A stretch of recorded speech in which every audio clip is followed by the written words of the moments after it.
everyone! Today is August 31st, 2022, and this will be our introductory episode to our podcast, Expresso Yourself. In this podcast, we're going to be talking about topics surrounding mental illnesses and mental health in an effort to help those that are struggling to understand that they are not alone and to help guide them to reach out for help. We started this podcast to educate and spread more awareness on mental illnesses and the importance of mental health. We'll be posting at the end of every month on Spotify, Google Podcasts, Apple Podcasts, YouTube, and Anchor. So we'll make sure to update you on upcoming episodes on our social media and our website. So you'll find us on Facebook at Expresso Yourself Podcast, no spaces, and Instagram at Expresso Yourself PC. Our website is linked in both of our social medias if you're interested for more information.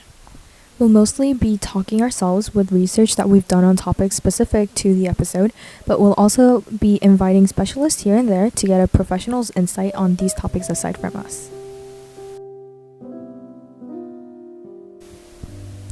Hi, this is Hannah Shu. You'll know me as Hannah. I'm one of the hosts for Expresso Yourself. I'm currently a junior at Plano Senior High School located in Plano, Texas. And my hobbies. So I play the piano and violin, and I occasionally like to draw as well. So if you want to check out my art account, it's arts.agenda on Instagram. I post some of my art there. Hi, I am the co-host Yuna Kim, and I'm a junior at Emerson High School in Frisco, Texas.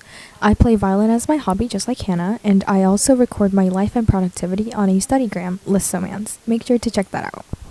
So, with the name of our podcast, Expresso Yourself, we wanted to incorporate the idea of speaking out about your own thoughts, and the first thing that really popped up was espresso, because whenever we're ordering coffee, we mispronounce it so often, and because of our love for caffeinated drinks like coffee, and my favorite drink, matcha, it really pushed the idea further to be our finalized name. We'll probably be drinking something for every episode, which we'll let y'all know as well. But if you have any recommendations for drinks, feel free to shoot us a DM or comment on our socials.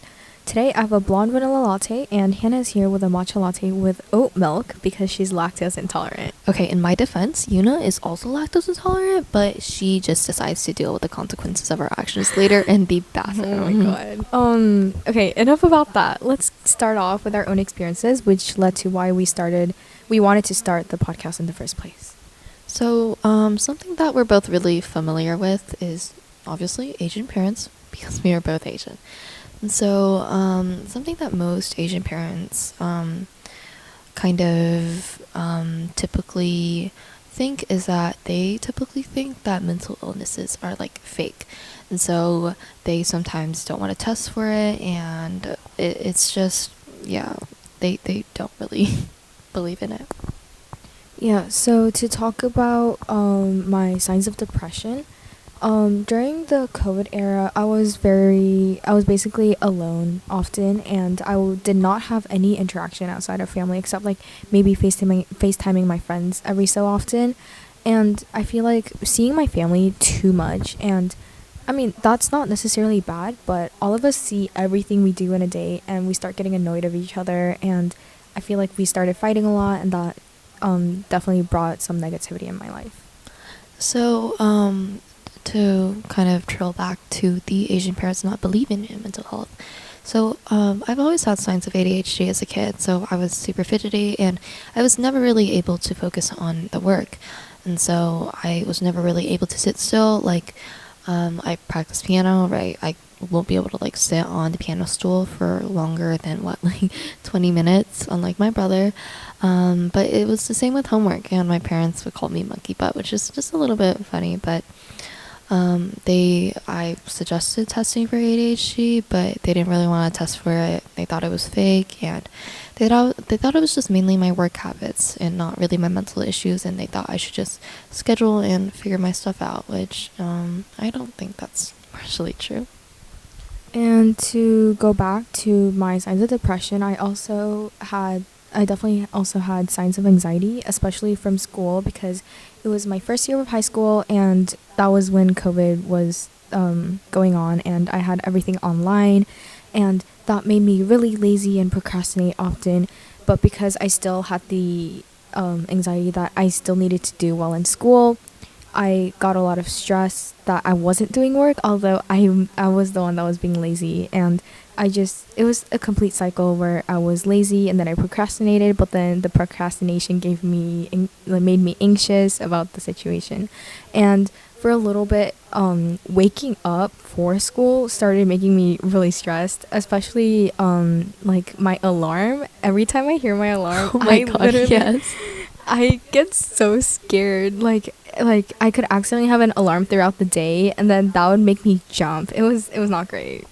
No, yeah, but also another thing is the change of environments. So that also can contribute a lot into someone's mental health. So I moved here from China when I was in second grade, and because I guess I wasn't really born here, and I guess I wasn't really the same as other Asian Americans, I felt like I had to act different.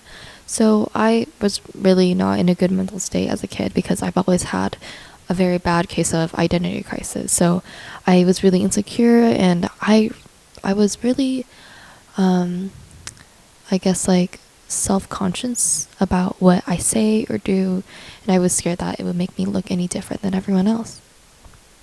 To continue with Hannah, I definitely had a problem with my social identity and race. So I'm South Korean, and I moved to the United States when I was 6, I think. And when I first moved, there was definitely a lot of racism and staring ever since I was young, because I was like an Asian living in America, and people thought I was they just saw me as very foreign and I guess in a way exotic. And there was definitely a lot of microaggressions, especially like with little kids like looking at me and then like stretching their eyes out just like to make fun of me, I guess. And that really stressed me out. And one of the biggest problem was when I went back to Korea for vacation, and everybody could tell that I wasn't from there. And that was when my social identity crisis kind of hit, because I felt like I wasn't Korean enough, but then because everyone can tell that like I wasn't from there or living there, and I hated that I looked different from them, because I thought those people were the only people where I actually belonged in, because I felt so out of it when I lived in the United States.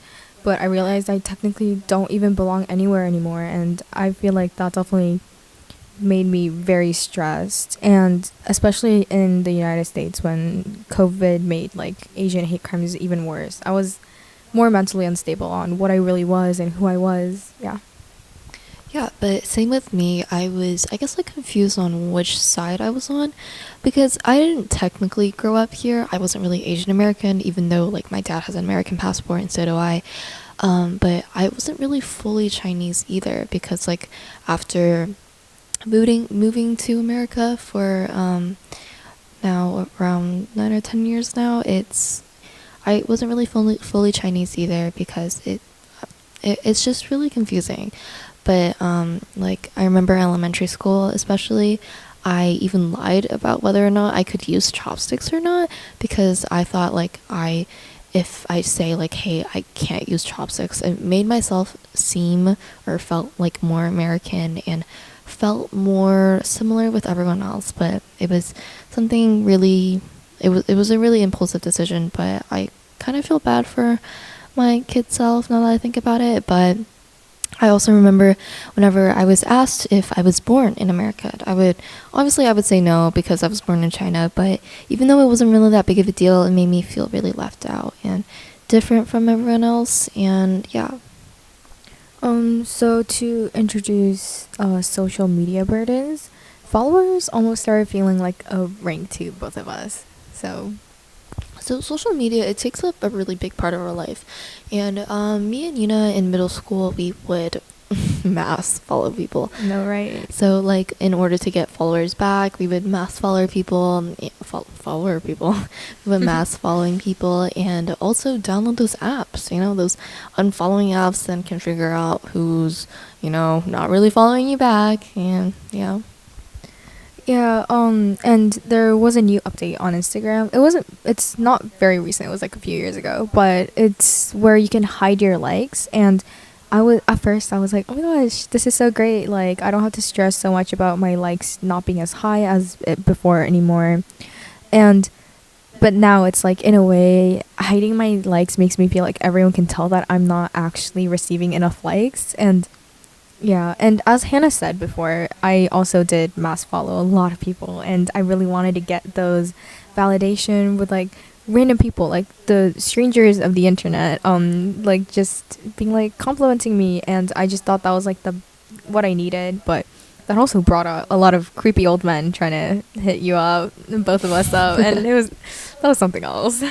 No, but yeah, so likes, it felt like it really defined me. Like personally, even though there is a hide like button now on Instagram, I felt like I should still leave like the actual like count on my actual post, because I felt like, oh, like I really tried for this post and I want other people to see that I got interaction from it, even though it's like now it's just turned really toxic. Yeah. No, yeah. It also leads on to like TikTok as well. Like every social media platform, like you just want to feel like there's a lot of people interacting with you because I don't know. It's weird. Yeah, but something that we're also really familiar with aside from social media is our education. So me and Yuna both being in high school right now, education is really important for us. So with the pressure and expectations, it's just taking a really big part of our lives. Yeah.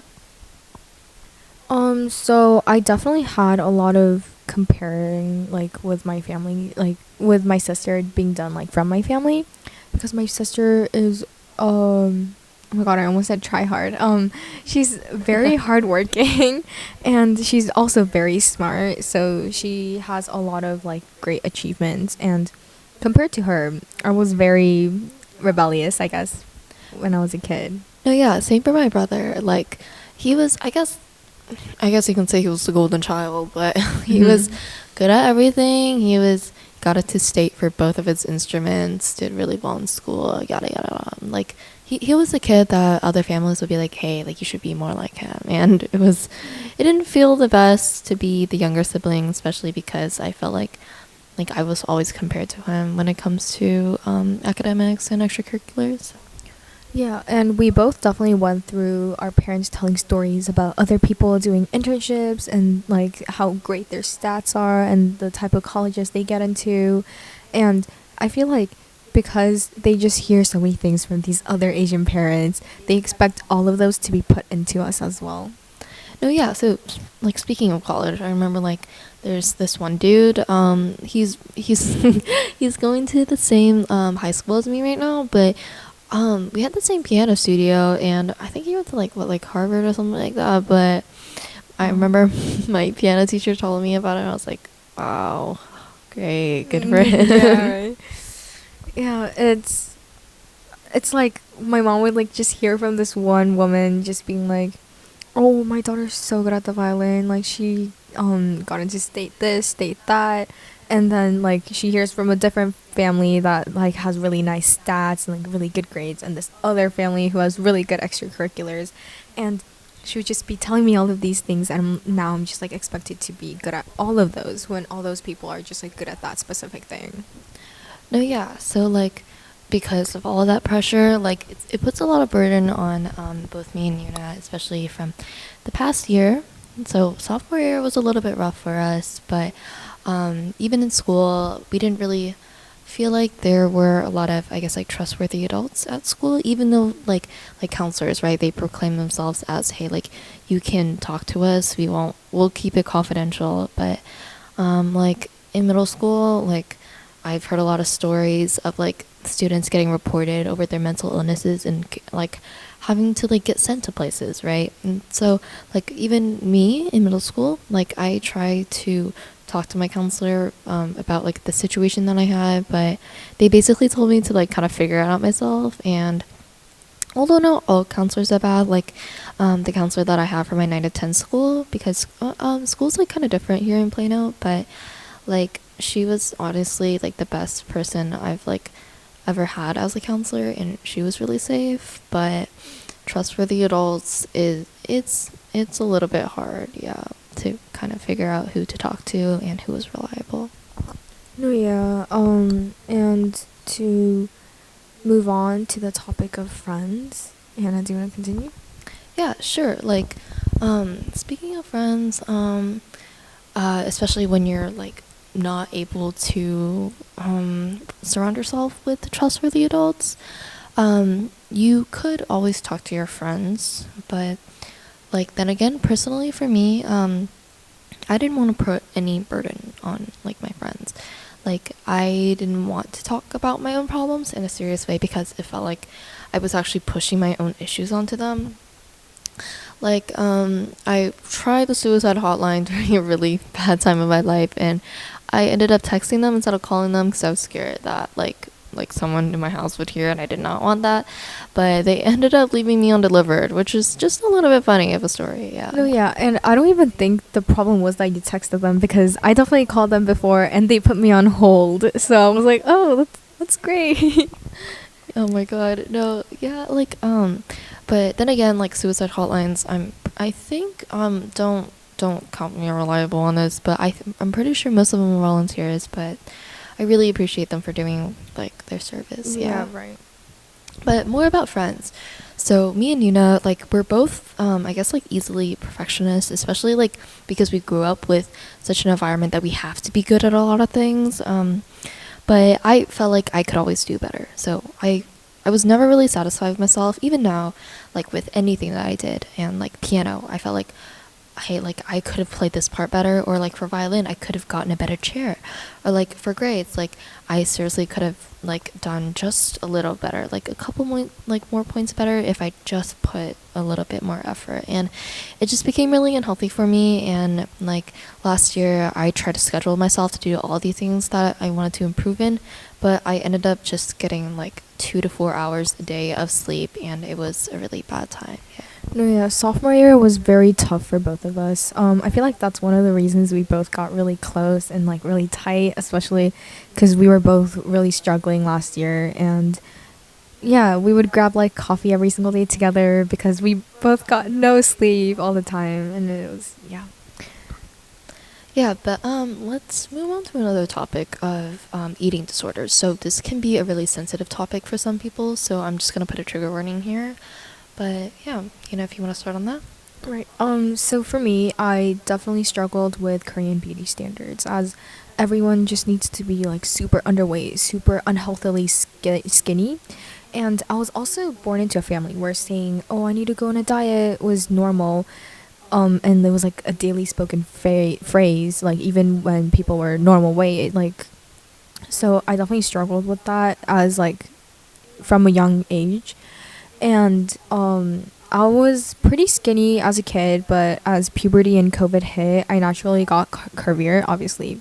And that really stressed me out, and I felt like I wasn't skinny enough. I felt like I wasn't good enough. And every time I would eat, I would have constant regret and guilt.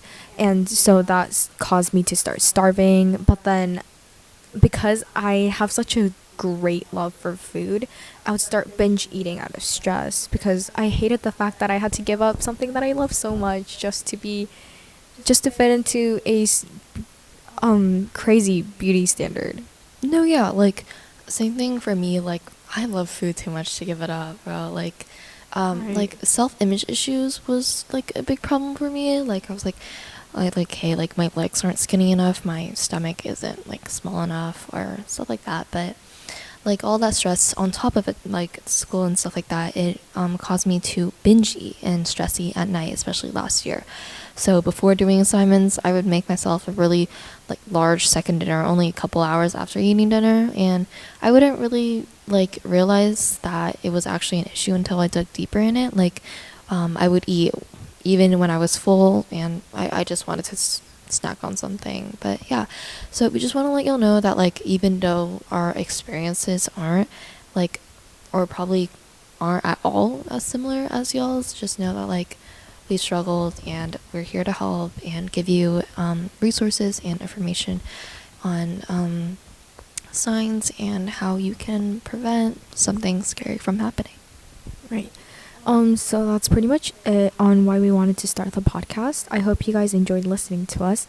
We'll do our very best to create a safe space for everyone here, and we hope that you guys are able to stick around for upcoming episodes we plan on releasing. So yeah, I hope you guys enjoy the episode and the podcast as a whole as we keep releasing episodes. So make sure to leave a review on the platforms that allow it whenever more episodes come out. And remember to follow us on our social medias and check out our website linked in the bio. So we hope you guys have a good rest of your day or night, and stay safe and take care. Bye. Bye.